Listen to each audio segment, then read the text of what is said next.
അമ്മൂന് ഇപ്പൊ പുതിയ ഡ്രൈവറെ കിട്ടിയില്ലോ. ഓടപ്പെട്ടെ, ഞാൻ എന്റെ മൊയിലാളിയാ. മുല്ലപ്പൂ വേണോ? മുല്ലപ്പൂ നിക്ക്, 2 മുഴം എടുത്തോ. ഞാൻ വെക്കാം.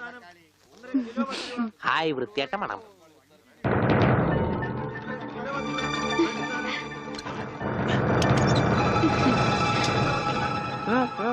പൂതല്ലേ നടക്കടാ ഗോപിട്ടാ.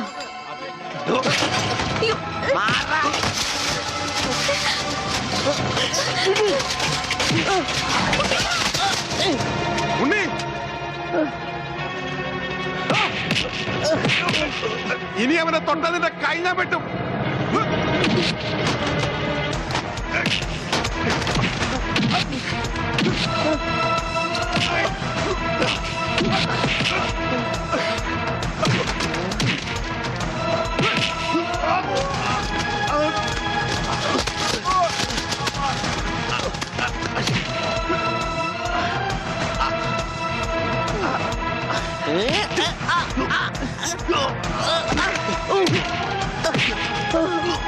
അടിയടാ, അടി കോംപ്രമൈസ് ഇല്ല.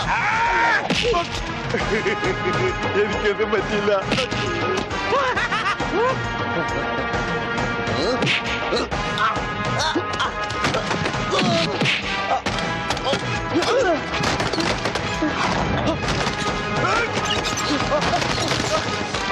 അടിയടാ അവനെ.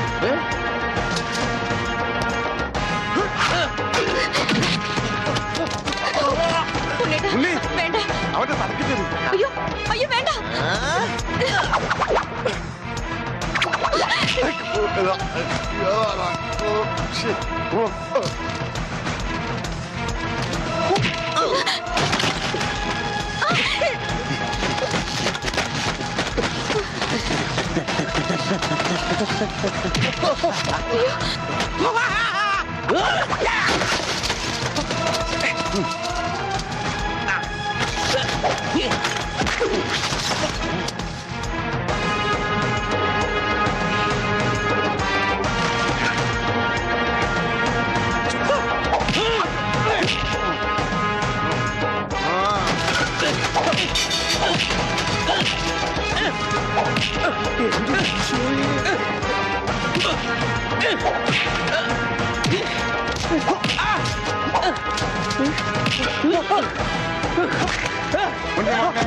മോനെ, എവിടെയാ മോനെ?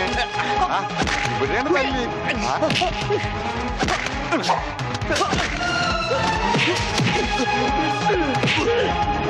ഉണ്ണി, കുത്തി വളർത്തണ. ഉണ്ണി, ഉണ്ണി, ഈശ്വര. ഇതെന്താ ചേനെ? ഇതെന്താ തക്കാളി? അയ്യോ, വെച്ചേക്ക് വളർത്ത. അടിയടാ.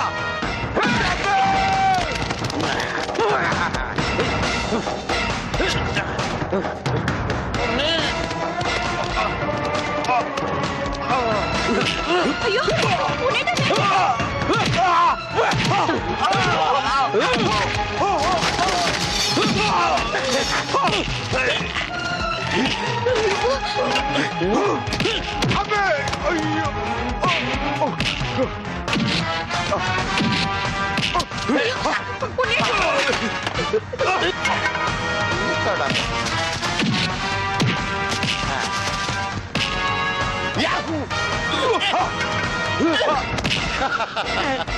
ബുദ്ധി വേണോടാ.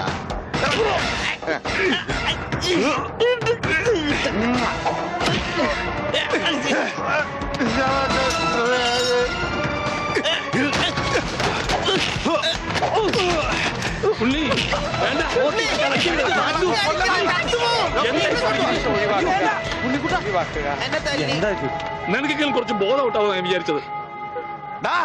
ഇത് ആരാണെന്നറിയോ? എന്റെ ശിഷ്യനാ. മാഷല്ല അപ്പുറം. ഞാനിവന്റെ ആശാനായിരുന്നു രക്ഷപ്പെട്ട്, മറിച്ച് ഞാനിവന്റെ ശിഷ്യനായിരുന്നെങ്കിൽ നിന്റെ പ്രസന്റ് സാർ. നടക്ക്.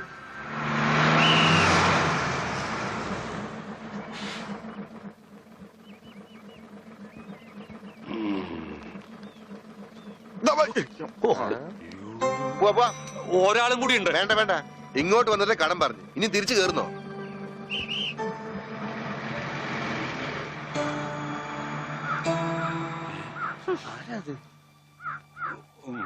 നമ്മുടെ പണിക്കരല്ലേ അത്?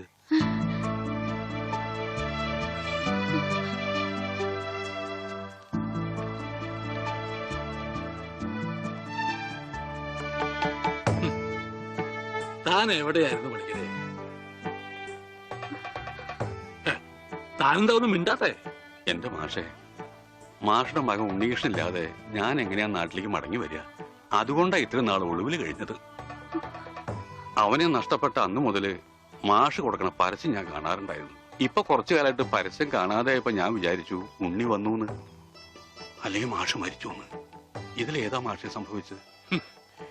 എടോ പണിക്കരെ, ഉണ്ണി വന്നു. ഉണ്ണി വന്നു? എവിടെ? നിക്കണു ഉണ്ണി, നീ അങ്ങ് തടിച്ച നിക്കണു. ഉണ്ണി.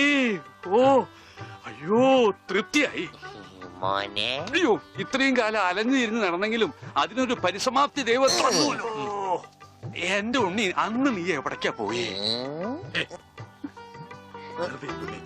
പണിക്കരെ, മുണ്ട് മുറുക്കി കൊടുത്തോളൂ കേട്ടോ. കഴിഞ്ഞ 10-17 കൊല്ലമായിട്ട് മുണ്ട് മുറുക്കന്നെയാ നടക്കണേ, പട്ടിണിയായിട്ടേ. ഇത്രയും കാലം പണിക്കരേട്ടൻ എവിടെയായിരുന്നു? അത് പറഞ്ഞാലും തീരില്ല.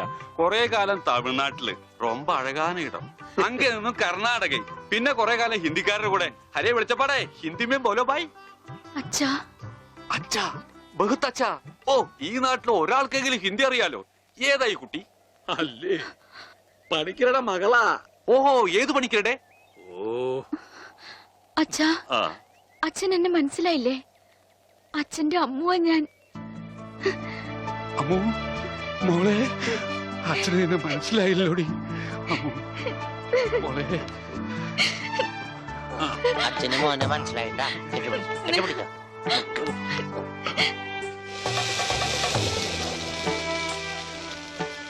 മോളിന്ന് വേഗാവട്ടെ, അവർക്ക് അവിടെ വിശന്നിരിക്കാവും.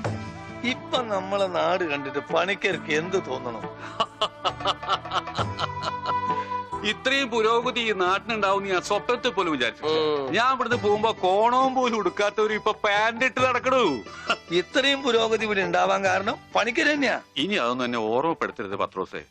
ഉണ്ണി കൈവിട്ട് പോയ പിന്നെ അവനെ അന്വേഷിച്ച് ഞാൻ ഊര് തെണ്ടി നടക്കുകയായിരുന്നു. ഇപ്പൊ സന്തോഷായി, ഉണ്ണി തിരിച്ചു വന്നൂലോ. അതിനേക്കാൾ വലിയ സന്തോഷം ഈ കൊല്ലത്തിലെ പൂരത്തിന് പങ്കെടുക്കാലോ. എന്റെ പണിക്കരെ, താൻ പോയേ പിന്നെ പൂരം ഒന്നൊരു പൂരമല്ല. എന്നാ ഇത്തവണ നമുക്ക് പൂരം പൊടി പൂരാ. അതെങ്ങനെയാ? ആ, ഒരു നാടകം തന്നെ ആയിക്കോട്ടെ. അതൊക്കെ ഇനി നടക്കോ ചേട്ടാ? എന്താ നടക്കാതെ? ഒരു 9 നാടകം എഴുതി ഞാൻ പെട്ടിയിൽ വെച്ചത്. കർത്താവേ, 9 നാടകോ? പത്രോസേട്ടാ, അങ്ങനെയാണ് ഈ രാത്രി നവരാത്രി ആവും. ഇത് നടക്കില്ല. ഈ ബന്ധം തുടരാൻ ഞാൻ അനുവദിക്കില്ല. കണ്ട കള്ളിമുൾ കാടുകളിലും തേയില തോട്ടങ്ങളിലും കെട്ടിപ്പിടിച്ച് കിടന്ന് പാട്ട് പാടുന്നതല്ല പ്രേമം. അവിടെ മ്യൂസിക് ചക്ക.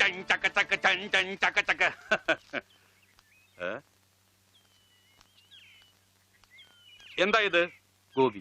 ഗോപിക്കുട്ടൻ. അങ്ങനെ ഒരു സാധനം? ആ, അങ്ങനെ ഒരു സാധനം ഉണ്ട്. അതാണ് ഈ നിൽക്കുന്ന ഗോപിക്കുട്ടൻ. എനിക്ക് നിങ്ങൾ രണ്ടുപേരും മനസ്സിലായില്ല. എന്നെ മനസ്സിലാക്കിയിട്ട് വലിയ പ്രയോജനമൊന്നുമില്ല. ഞാനാ മാഷിന്റെ മരുമോനാ. പക്ഷേ ഈ ഗോപിക്കുട്ടനെ നല്ലോണം മനസ്സിലാക്കണം. ഇത് പണിക്കരേട്ടന്റെ സ്വന്തം അനന്തരവനാ. അതെ അമ്മാവ, അമ്മാവന്റെ ഗോപിക്കുട്ടനെ ഇപ്പൊ എന്തായി? എടാ ഗോപി, നഞ്ചു പോലിരുന്ന നീ അങ്ങ് യോഗ്യനായി പോയില്ലോടാ. ഈ യോഗ്യൻ ഇല്ലായിരുന്നെങ്കിലേ പണിക്കരേട്ടന്റെ ഭാര്യയും മകളും പട്ടിണി കിടന്ന് ചത്തേനെ. നിങ്ങളൊക്കെ ദൈവത്തെ പോലെ കുണ്ടളപ്പണ്ടല്ലോ ആ മാഷിനെ. കാര്യം ശരി, എന്റെ അമ്മായപ്പനാണെങ്കിലും പറയുമ്പൊക്കെ പറയണമല്ലോ. ആ മനുഷ്യൻ പണിക്കരേട്ടന്റെ കുടുംബത്തെ ഒന്ന് തിരിഞ്ഞു നോക്കുക പോലും ചെയ്തിട്ടില്ല. ഉണ്ണിയെ കുണ്ടെ കളഞ്ഞത് പണിക്കരേട്ടനാണെന്നും പറഞ്ഞ് അവരെയൊക്കെ ദ്രോഹിച്ചിട്ടേ ഉള്ളൂ. എന്നിട്ടിപ്പോ എന്താ ഒന്ന് കാണാനില്ല. ഇന്നാ ഇതങ്ങട് കുടിച്ചേ. എരുതിയിലേക്കുള്ള എണ്ണയാണെന്ന് കരുതിയാ മതി. അമ്മാവൻ വിഷമിക്കണ്ട, അവരൊരു ബുദ്ധിമുട്ടും ഞാൻ അറിയിച്ചിട്ടില്ല. ഇപ്പൊ കണക്ക് പറഞ്ഞ പണിക്കരേട്ടൻ ഗോപിക്കുട്ടന് കൊട്ടക്കണക്കിന് കാശ് കൊടുക്കേണ്ടി വരും. എന്തേ? അതൊന്നും തരാൻ അമ്മാവന് കഴിയില്ല എന്ന് എനിക്കറിയാം. അല്ല, ഞാനതൊന്നും തിരിച്ചു ചോദിച്ചിട്ടില്ല. ഓ, സീരിയലിൽ പോലും ഇത്രക്ക് നല്ലൊരു മനുഷ്യനെ ഞാൻ കണ്ടിട്ടില്ല. ഓ, എനിക്ക് ചന്തയിലൊരു കടയുണ്ട്, പിന്നെ വേറെ കച്ചവടമുണ്ട്. അത്യാവശ്യം കാശൊക്കെ ഞാൻ സമ്പാദിച്ചു വെച്ചിട്ടും ഉണ്ട്. എന്റെ മുറപ്പെണ്ണല്ലേ അമ്മു, അവൾക്കും അവളുടെ വീട്ടുകാർക്ക് വേണ്ടി അല്ലാതെ പിന്നെ ആർക്കു വേണ്ടി ഞാൻ ഈ സമ്പാദിക്കുന്നൊക്കെ.